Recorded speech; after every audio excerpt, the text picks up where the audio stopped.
Olá, pessoal do ensino médio. Vamos então para mais um vídeo aí da série Esquenta Bio e nós vamos falar sobre as células procarióticas. Nós vamos entender que existem células mais simples, que são as células procarióticas, que é o objetivo deste vídeo, e no próximo a gente vai falar de células eucarióticas, que são células um pouquinho mais complexas. Também vamos entender, então, a partir do momento que a gente começa a falar sobre a biologia celular, né, que é o estudo, então, aí das células, nós vamos entender que existem, né, que os seres vivos são constituídos por células. Então, os vírus são são uma estrutura à parte, eles são considerados acelulares, porque eles não apresentam uma célula tradicional como aquilo que eu vou mostrar para vocês. Então, eles são uma estrutura à parte, né? Agora, as outras formas de vida, né, que constituem células, né, são representadas, né, são caracterizadas como seres vivos. Então, dentro dos 5 reinos, monera, protista, fungi, plantae e animal, né, todos esses representantes são seres vivos porque são constituídos por células. A gente vai entender agora que existem seres vivos constituídos por uma única célula, como as bactérias e os protozoários, aí são denominados seres unicelulares, e nós vamos ter aqueles seres vivos formados por mais células, que são os multicelulares. Neste caso, vão entrar plantas, animais e alguns representantes de fungos, porque nós temos fungos que também são formados por apenas uma única célula, né? Então, vamos iniciar as células procarióticas, que é essa estrutura aqui, ó, que aparece, né, aqui no cantinho. Olha aqui, ó, nós temos então uma célula procariótica. Então, o termo procariótica, né, se a gente quebrar esta palavrinha, nós vamos ter aqui, ó, pro, que é anterior, e cário, que quer dizer núcleo. Então, significa que é aquela célula que ela é bem simples e ela não apresenta, então, né, um núcleo definido, né, que proteja o material genético.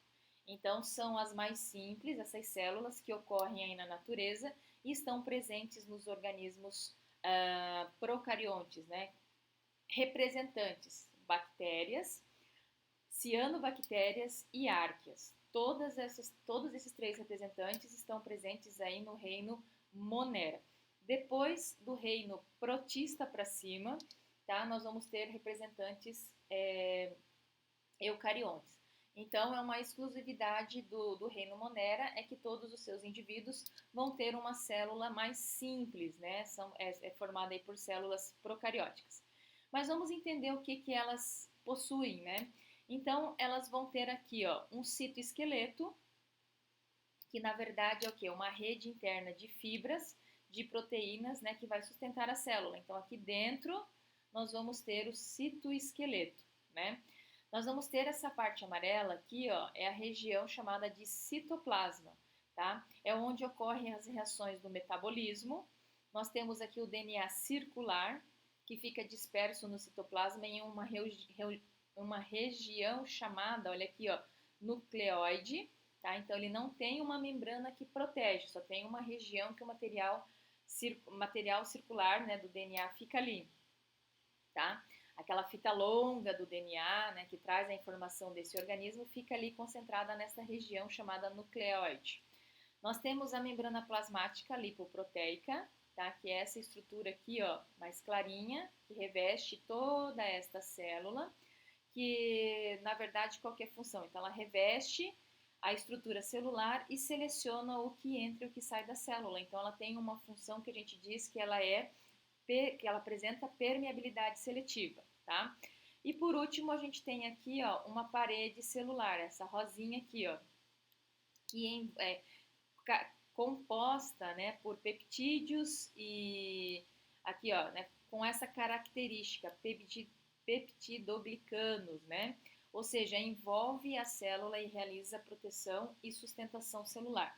Então vocês vão perceber ao longo das aulas, e o que eu costumo falar, né, para todos, é que a biologia ela apresenta então um dicionário à parte, porque está cheio de nomenclatura, né? E muitas são palavras assim mais complicadas, como procarióticas, eucarióticas, né? Porque são de origem ou vieram do latim ou vieram do grego. Dando continuidade, olha o que mais essa célula apresenta, né? Plasmídio. O plasmídio é essa estrutura aqui, ó, nada mais é do que um pequeno anel de DNA que carrega genes relacionados à defesa da bactéria, né? Lá para frente, quando a gente for falar de biotecnologia, né, nós vamos voltar a falar disso aqui, ó, tá? Porque isso aqui está relacionado aí com o avanço da biotecnologia, tá? E por último, esses pontinhos aqui, ó, que são chamados de ribossomos. Eles ficam então dispersos dentro do citoplasma e realizam ali a síntese proteica. Traduzindo em miúdo, seria a produção de proteína. Bom, além dessas estruturas básicas, né, algumas células procarióticas ainda podem possuir aqui, ó, né, apresentar essa estrutura verdezinha, que seria aqui uma cápsula protetora, e nessa cápsula ainda ter esses fiozinhos aqui, ó, né, como se fossem pequenos pelos, chamadas de fímbrias. E ainda algumas células podem conter o flagelo para ajudar na locomoção, tá? Agora, voltando lá no que a gente conversou no começo dos vírus, o que é importante a gente lembrar? Que eles representam um caso à parte.